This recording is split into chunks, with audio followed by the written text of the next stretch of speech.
কখনো কি শুনেছেন একটি বিড়ালের ৬টিরও বেশি রং হতে পারে? যদি না শুনে থাকেন তাহলে চলুন আজ আমরা জানব যার বৈজ্ঞানিক নাম ক্যাটোপোমা টেমমেঙ্কি, ফেলিডি পরিবারের একটি মাঝারি আকারের বন্য বিড়াল। বাংলাদেশে এটির ওজন প্রায় ১০ থেকে ১৬ কেজি, লেজের দৈর্ঘ্য ৪০ থেকে ৫৭ সেন্টিমিটার। কিন্তু সবচেয়ে আশ্চর্যের বিষয় এই বিড়ালের রঙের বৈচিত্র্য, রঙের রহস্য। বাংলাদেশে এদের দেখা মেলে সিলেট ও পার্বত্য চট্টগ্রামে সংরক্ষিত বনাঞ্চলে।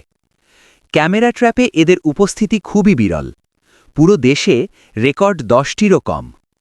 খাদ্যাভ্যাস ও আচরণ: এরা মাংসাশী, খরগোশ, পাখি, ছোট স্তন্যপায়ী প্রাণী, এমনকি মাঝে মাঝে গৃহপালিত পশুও শিকার করে। সাধারণত নিশাচর হলেও দিনের বেলাতেও সক্রিয় থাকতে দেখা গেছে। প্রজনন: এদের প্রজনন আচরণ সম্পর্কে খুব কম তথ্য জানা যায়। একবারে সাধারণত ১ থেকে ৩টি শাবক জন্মায়, যারা মায়ের তত্ত্বাবধানে বড় হয়।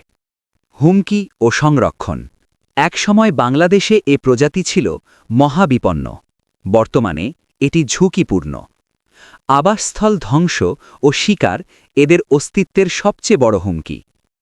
শেষ কথা, এশীয় সোনালী বিড়াল শুধু একটি প্রাণী নয়, এটি আমাদের বন, প্রকৃতি ও ইকোসিস্টেমের নীরব রক্ষক। এদের বাঁচানো মানে আমাদের ভবিষ্যৎ বাঁচানো।